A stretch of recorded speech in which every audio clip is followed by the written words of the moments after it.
Na aula de hoje nós vamos falar sobre conforto ambiental. Aqui em Cuiabá, por exemplo, ar-condicionado não é nada de luxo, é um item de extrema necessidade.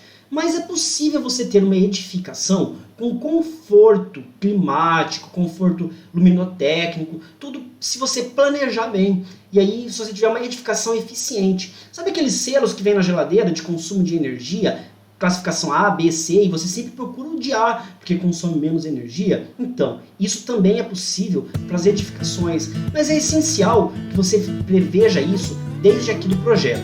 E nós vamos falar também, usar o exemplo da medicina veterinária, porque a veterinária está muito evoluída nisso. Por exemplo, para a produção de leite. Então, os pecuaristas, eles investem no conforto no ambiente onde as vacas ficam, para que elas fiquem confortáveis, né, em termos de temperatura, umidade, todas as condições e produzam mais. Então, vamos aprender um pouquinho com o pessoal da veterinária? Quando o calor vem forte, não tem jeito. A gente se sente mal, não rende bem. Com as criações é parecido e por isso, em nome do bem-estar e da produtividade, tem que deixar o ambiente mais agradável e ficar atento à alimentação.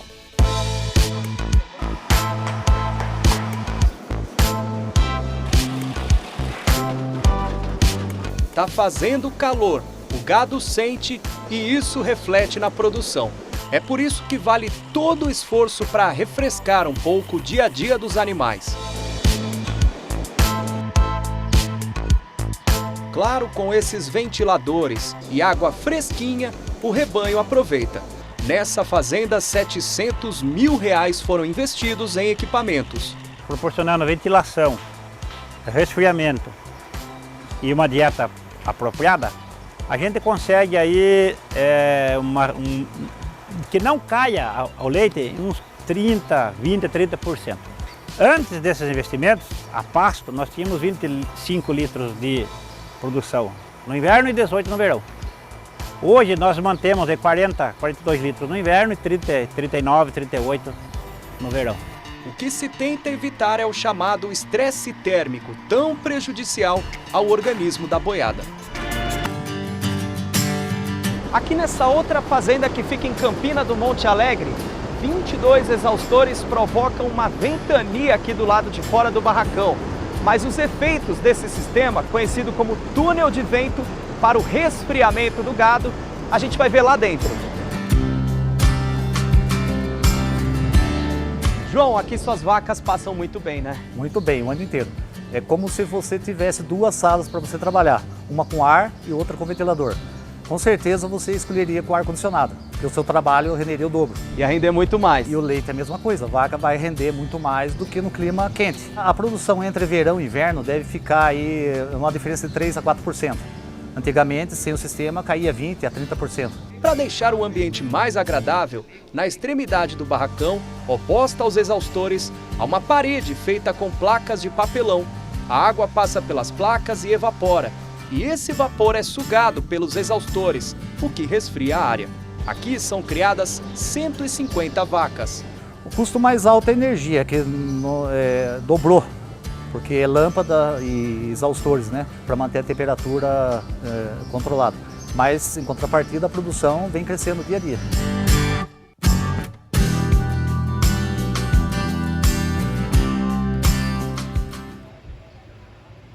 Pessoal, isso é tão importante que veja só, aqui onde eu moro, tá batendo solzão da tarde e é assim todo dia, né? Isso é a localização do prédio. Então eu preciso trabalhar sempre com o ventilador ligado, né? Tô sempre aqui assim, ou com o ar condicionado. Tem dia que tá muito quente, só com ar condicionado. Então eu gasto mais com energia elétrica, né? Por conta do sol da tarde que bate direto aqui nessa parede.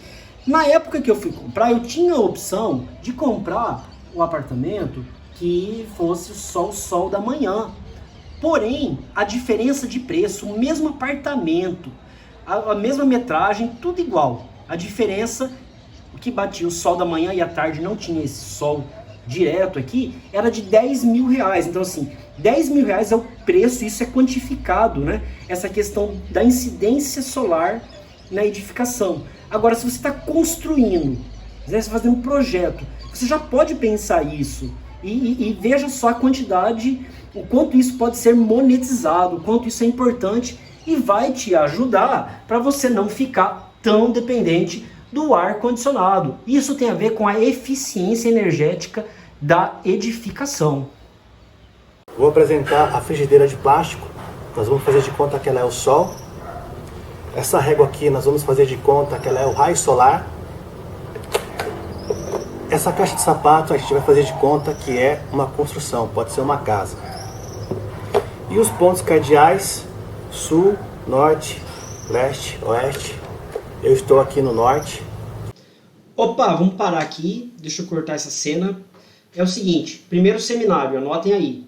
E depois vocês escolham entre vocês. Eu quero que explique como que se verifica, como que se identifica. Você chegou lá no terreno vazio, não tem nada construído ainda.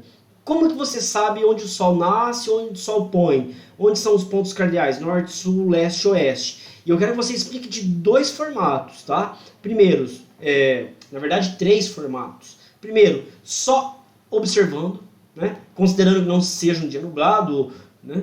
Só de olhar para o céu, e aí tem um jeito lá que você estende a mão, tal, pesquisa aí. E você sabe que a mão direita é uma posição, a esquerda é outra. Eu quero que vocês me expliquem, é o primeiro seminário. Então, como identificar só observando, como observar, como descobrir isso utilizando a bússola. E em terceiro, trazer opções de aplicativos de celular, né? Aplicativo de smartphone, e que consegue trazer essas informações e outras informações, além dos pontos cardeais referentes a essa questão de posicionamento do sol, já vinculados com a construção civil. Então, observação, bússola e aplicativos que relacionam já isso com a construção civil. Primeiro seminário, primeira tarefa aqui da aula de hoje. E hoje eu vou falar da influência do sol nas construções. A gente está no Brasil, o que acontece com o sol? Ele nasce no leste, se levanta e se põe a oeste. Só que ele não faz isso numa linha reta em cima das construções. A gente está no hemisfério sul, ele faz uma trivela, como se o ribeirinho tivesse batido na bola. Ele vem para o norte e depois se põe a oeste, na direção do sul. Segunda pausa, para eu passar o próximo tema de seminário. É uma revisão de geografia. Se precisar, volte lá na 4ª série, na 5ª série, tá? Lá latitude e longitude, como que é? Como que mede, como que se expressa? A altitude, como que explica, né? Cuiabá e Chapada, que tem uma latitude e uma longitude tão próximas e um clima tão diferente, e isso também interfere significativamente no jeito de construir. Então, uma casa em Cuiabá, uma casa em Chapada na mesma posição, né? E aí? Então, esse aluno vai trazer esses conceitos, revisando latitude, longitude, altitude, já exemplificando para isso que a gente está falando. Deixa eu ver o que mais. Tem que aproveitar também e já vai falar para a gente, essa mesma pessoa, sobre a questão dos solstícios e os equinócios. O que é e qual que é a relação disso nas construções, né? A faixa equatorial e os trópicos, então tudo isso tem a ver com a incidência solar. Então vai ter que nos explicar essas questões dos solstícios, dos equinócios, exemplificando, mostrando, né, a posição em cada um dos trópicos, como que fica no Equador. Diante disso, você já vai ter que falar sobre as estações do ano. E o mesmo posicionamento ao longo das estações do ano, como que a Terra vai girando, né? Porque a Terra faz 2 movimentos. Então, como que são esses 2 movimentos e como que isso então interfere também nessa questão das estações e no sombreamento, né? Que ele muda. Então, todos esses conceitos da geografia, tá? Foca nessa questão dos solstícios, dos equinócios, latitude, longitude, altitude. Então, e é isso. Deixa eu ver. É isso. Tá? O que acontece de manhã quando o sol se levanta? Olha o que o raio solar faz na construção. Tudo que está acima da régua tem a tendência de chegar no chão. O que está abaixo da régua vai encostar na caixa, na construção, e esse triângulo aqui é o sombreamento. O que é bom deixar nessa face aqui? Dormitórios. O dormitório pegando sol pela manhã, ele vai ser um ambiente mais saudável, vai ser menos quente. Ao passo que o sol da tarde, após o meio-dia, ele começa a esquentar muito a construção. Então, se a fachada estiver voltada para o oeste, é bom ter a garagem aqui. Talvez uma área de serviço, cozinha, porque as pessoas não dormem nesses ambientes, tá? Na hora de você comprar uma casa, um terreno, preste atenção também se a casa está predominantemente voltada sul-norte ou leste-oeste. Porque olha a diferença. Olha o sol da tarde, nessa posição aqui. Existe mais superfícies recebendo o sol da tarde. Essa casa vai esquentar mais do que se ela estivesse orientada nesse sentido, tá? Se você quer uma fachada moderna com bastante vidro, vamos imaginar que essa fachada da casa é o sol da tarde. Putz, calma aí, né? Vou fazer um corte aqui nesse vídeo. Pessoal, Cuiabá é uma cidade que você tem que avaliar muito bem isso. Então, muito cuidado. A questão da luminosidade, ok, se der para aproveitar. Mas fazer fachada de vidro para aproveitar ao máximo, gente, isso é bom senso, né? Vai virar uma estufa. Você vai ter que gastar com ar-condicionado, com, né, esfriamento artificial, gasto de energia. Aqui em Cuiabá, as casas antigas ali do centro da cidade, como que é? Você já entrou numa casa antiga, um casarão antigo de Cuiabá, e a casa é fresquinha, não tem nem ventilador, porque é parede de barro, parede de taipa, né? Super grossa a parede, 40, 50, 60 centímetros, chega a ser uma parede dessas de taipa, né? Taipa de barro, e por isso é uma casa tão gostosa, fresquinha, não tem ar-condicionado, não tem nada, né? Porque é quente, muito sol, então a inteligência dos construtores antigos, né?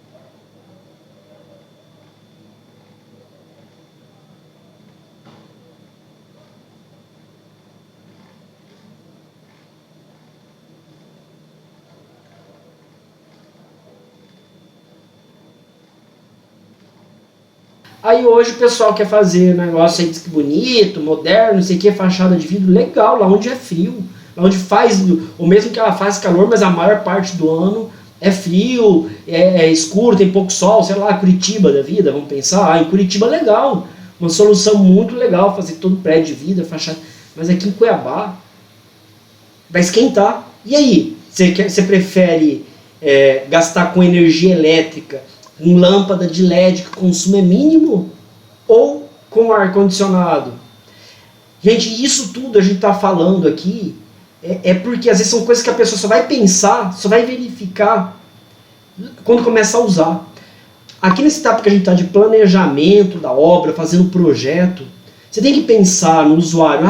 Aí você faz aquela fachada de vidro, fica linda, o cliente gosta, mas quando o cliente começar a usar, isso vai ser uma dor de cabeça, porque a conta de eletricidade dele vai ser super alta, porque vai sempre ter que usar o ar-condicionado. Então, inteligência, planejamento, nada de modismo, essas coisas. Tem que analisar o clima, e isso faz toda a diferença, tá? E a gente vai entrar depois em questão de jardinagem também. Faz toda a diferença você pensar antes, planejar antes, para você saber, não, aqui eu tenho que deixar espaço dessa árvore, e não depois, se eu tiver uma árvore aqui vai ajudar, mas daí não, já é tarde, você não deixou espaço no terreno. Então, planejamento é tudo. Vamos investir tempo em planejar, em pensar essas coisas.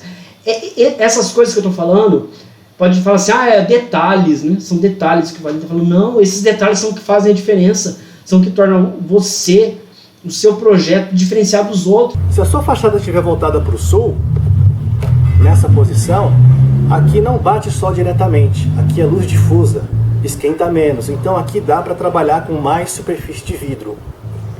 O sol da manhã é relativamente fácil você colocar uma superfície de vidro, vai esquentar um pouco, mas não tanto como no sol da tarde. Terceiro tema de seminário para a próxima aula. Veja como a posição do sol é levada em conta no valor do imóvel. Então, alguém vai falar para a gente essas questões, o quanto que influencia, como que influencia, percentuais, e enfim, vai trazer informações, te conseguir exemplos, se conseguir ir num local que esteja vendendo um imóvel, vai nesses stands de venda aí, fazer entrevista ou pela internet e trazer coisas bem reais pra gente, tá? Teórico, e se conseguir esse orçamento aí simulando, vai lá, faz de conta que você vai comprar um apartamento, descobre isso, converse com o corretor, depois vem contar pra gente. Esse é o terceiro tema de seminário. O quarto tema vai ser o seguinte: uma coisa é você comprar o imóvel pronto, que é o seminário 3, mas aí no seminário 4 então, quais as vantagens de se considerar essa questão do sol para construir? Além disso que a gente está falando do valor do imóvel, você pegar o terreno do zero, o seu, para você construir, que tipos de vantagens, assim, levanta tudo que você conseguir de coisas que poderia otimizar, traga ideias, pelo mundo aí, o que o pessoal faz para otimizar essa questão solar. Então esse é o quarto tema. O quinto tema é energia solar, as placas de fotovoltaicas para produção de energia. Uma situação qual é o melhor telhado para se instalar? Em qual tipo de telhado que dá para se otimizar? Uma coisa é uma casa já pronta, aí onde você mora, você tem um telhado aí, e você implementar o sistema. Vai ter um custo e vai ter uma utilização, porque dependendo do caimento do telhado, como tá, nem vai dar para instalar na posição em que pega a maior parte do sol. Agora, se você pensar que quer já instalar isso no futuro, já na sua obra, quanto que você pode otimizar para produção de energia? E situações, assim, exemplos, tipo alguma casa que, poxa, fica quase inviável porque a posição que está o telhado não daria para instalar a placa para pegar uma quantidade de sol que fosse viável. Então, assim, traga esse panorama, vantagens de na hora antes de construir, pensar na placa solar, e as desvantagens, os problemas que podem ter quem vai implementar um telhado já existente que não foi planejado. Tá? Então, essa energia solar. E aí a gente volta o último seminário, que é sobre jardinagem. O planejamento, o projeto de jardinagem, o pessoal fica, né, fazendo assim, arquitetônico, estrutural, hidrossanitário, elétrico. E o projeto de jardinagem também tem que ser feito agora, tem que estar em conjunto ali com o arquitetônico. Então, é para ter horta? Onde que é melhor? É para ter, a pessoa quer jardim, tipo flores, tal. Então, qual que é a melhor posição? Onde que dá para plantar melhor para ter flor? Não, a pessoa quer ter árvore frutífera, um pé de manga, goiabano. Pé de manga, pegar quanto mais sol melhor, né? Para produção e para fazer sombra. Então, assim, tudo isso tem que ser pensado agora. A jardinagem, tá? O paisagismo da edificação que você está construindo. Então, como que é um projeto de paisagismo? Como que se faz esse processo? Quem faz? Quem é o profissional? E o que é melhor em cada posição? Na norte, sul, leste, oeste, o que plantar, onde plantar flor, onde plantar árvore. Enfim, tem material demais na internet. E não é só para jardim. E eu comecei a aula dando um exemplo lá do Globo Rural, não foi? Da parte de trabalhar na edificação. Mas assim, se só com a árvore você consegue melhorar a produtividade, não é? Então, vamos fechar a aula também falando aí dos animais. A pesquisa da Embrapa no Distrito Federal avaliou a produtividade das vacas que pastejam na sombra. Já diz o ditado popular, sombra e água fresca. Quem não gosta? Neste pasto da Embrapa Cerrados, no Distrito Federal, as vacas repousam debaixo de uma plantação de eucaliptos, protegidas do sol forte. Elas estão em 8 hectares de um lote no sistema de integração de lavoura, pecuária e floresta. bem mais confortáveis do que estas outras companheiras, que estão em uma área com o mesmo tipo de pastagem, mas sem sombra para se proteger. Durante 3 anos, pesquisadores da Embrapa Cerrados se concentraram em responder uma pergunta: será que a sombra das árvores traz benefícios para as vacas leiteiras? As vacas em estudo são da raça Gir, usada principalmente por pequenos criadores na produção de leite. Logo, os primeiros resultados apareceram. Os galhos das árvores reduzem a luz do sol em 35% e, com isso, a temperatura do ambiente diminui. A gente identificou que a temperatura superficial dos animais que estavam sob sombra, ela reduziu em até 3%. Isso dá até, dependendo dos dias mais quentes, até 1,1 grau a mais ou a menos, né? Com a sombra, a qualidade do capim também melhora. A pesquisa mostrou que o teor de proteína bruta da forragem aumenta 32%. A gente pode ver uma planta mais macia, porque também tem um menor teor de fibra e uma maior digestibilidade dos nutrientes, cerca de 6% a mais. Isso para o animal, esse valor nutritivo a mais, o animal vai aproveitar e pode ser convertido em leite ou em desempenho reprodutivo. O bem-estar do animal lá no pasto se reflete aqui na ordenha. As vacas que ficam expostas ao sol dão em média quase 9 litros de leite por dia. Já os animais que ficam na sombra, quase 11 litros. Um aumento de 22% na produção de leite. Se o animal está tranquilo, não está sob estresse de calor, está calmo, dentro de um manejo de boas práticas, ele direciona a energia que ele não vai utilizar para perder calor para maior produção de leite. E o que dizer da qualidade? Vacas que vivem na sombra produzem leite com mais sólidos e menos gordura. Com isso, o rendimento do produto é maior e a remuneração do criador também. Aqui em laboratórios, pesquisadores comprovaram algo surpreendente. O bem-estar traz vantagens também para a reprodução, aumentando o número médio de crias de cada vaca. Obtivemos 4 vezes mais embriões desses animais que estavam na sombra em relação aos animais que estavam expostos diretamente ao sol. A sombra da integração lavoura-pecuária-floresta, ela diminui o calor ambiental, diminui o calor no animal e isso, consequentemente, melhora a fisiologia reprodutiva desses animais, né? E isso nos traduz em maiores taxas de produção de embriões dentro do laboratório.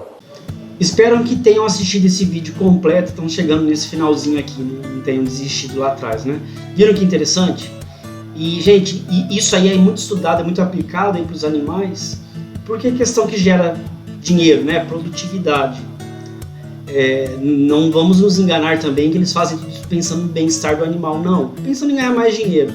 Mas vamos pegar esses conceitos, essa ideia de aproveitar melhor o sol no projeto e também a parte aí da jardinagem, de árvores, onde ter árvore e garantir que tenha esse espaço verde e a melhor forma possível. Porque se faz aquele bem danado na produção lá do leite, né, da carne, dos animais, imagino que quão bom isso também não pode ser para a gente, para nossa vida, para nossa saúde.